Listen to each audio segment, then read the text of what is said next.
السلام علیکم دوستو، میں منا کی دنیا میں خوش آمدید۔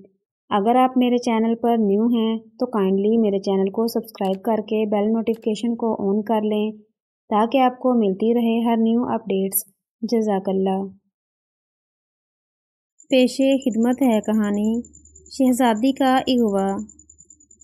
واجد جب اپنے گاؤں میں داخل ہوا تو رات کافی بیت چکی تھی۔ پورے گاؤں میں رات کی سیاہی نے پردہ ڈال رکھا تھا۔ آسمان پر چاند نہ چمک رہا ہوتا تو اسے اپنا راستہ طے کرنے میں بڑی دشواری پیش آتی۔ وہ اپنے گھوڑے کو درمیانی رفتار سے بھگا رہا تھا۔ گاؤں کی حدود میں داخل ہوتے ہی کتوں نے اس کا استقبال کیا۔ وہ زور زور سے بھونک رہے تھے۔ کوئی کتا قریب آ جاتا تو گھوڑا بدکنے لگتا، اس لیے واجد کو گھوڑے پر جمے رہنے میں بڑی احتیاط سے کام لینا پڑ رہا تھا۔ اس کا ایک ہاتھ زخمی تھا اور دوسرے ہاتھ سے اس نے گھوڑے کی باگ پکڑ رکھی تھی۔ گاؤں میں بالکل سناٹا تھا۔ سب لوگ دن بھر کے کام کاج سے فارغ ہو کر میٹھی نیند کے مزے لوٹ رہے تھے۔ گرمیاں رخصت ہو گئی تھیں اور سردیوں کی آمد تھی۔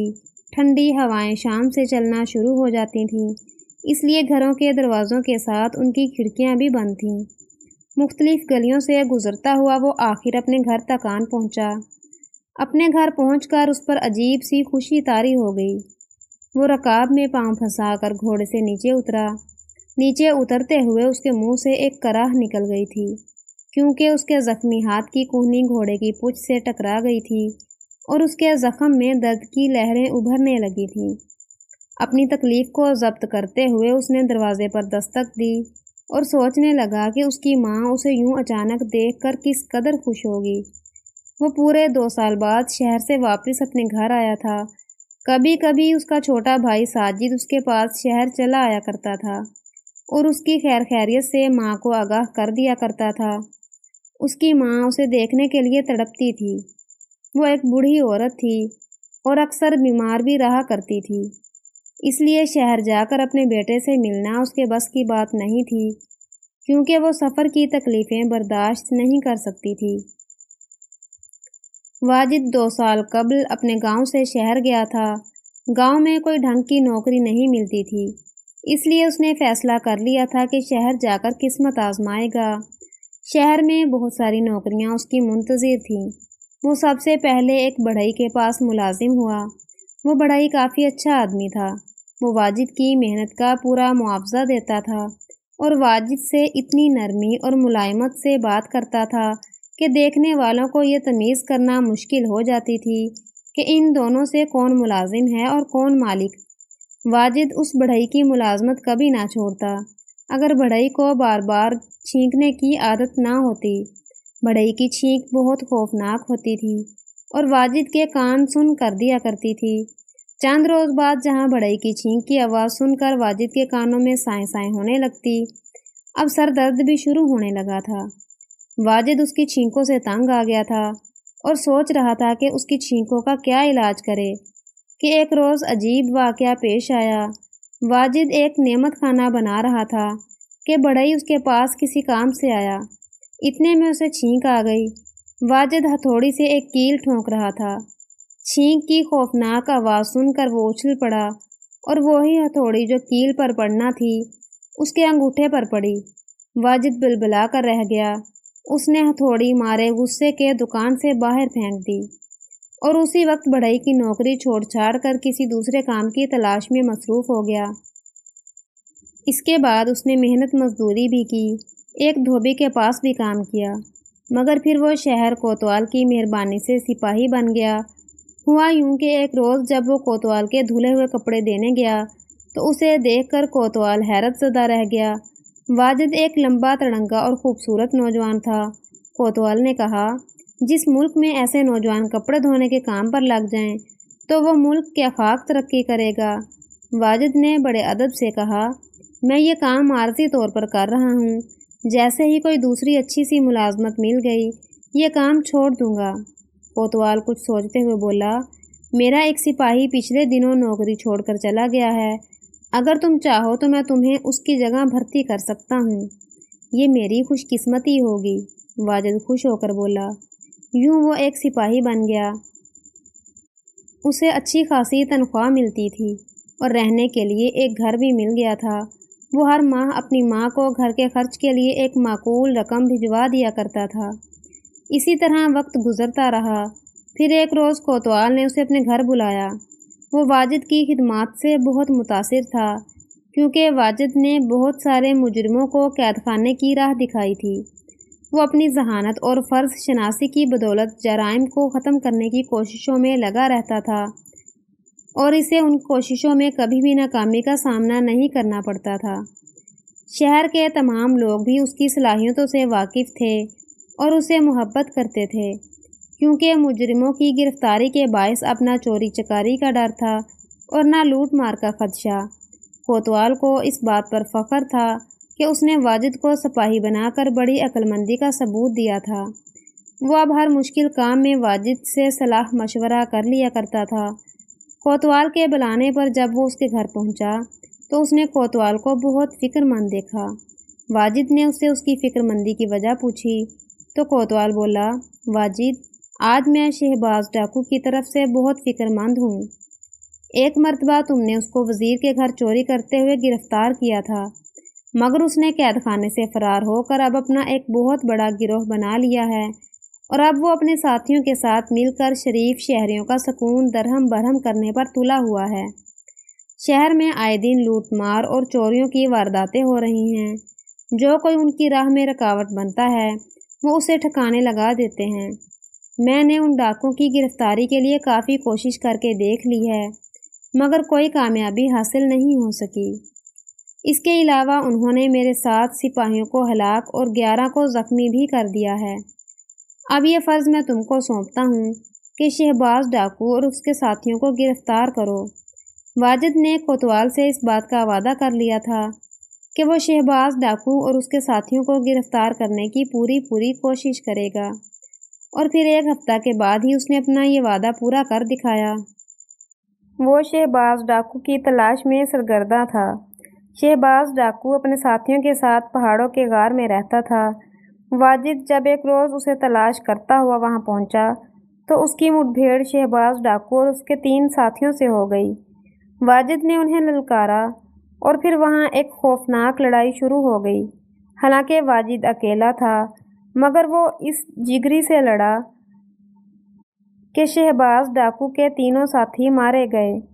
یہ صورتحال دیکھ کر شہباز ڈاکو نے فرار ہونے کی کوشش کی۔ وہ اپنے دوسرے ساتھیوں تک پہنچ کر انہیں اپنی مدد کے لیے بلانا چاہتا تھا۔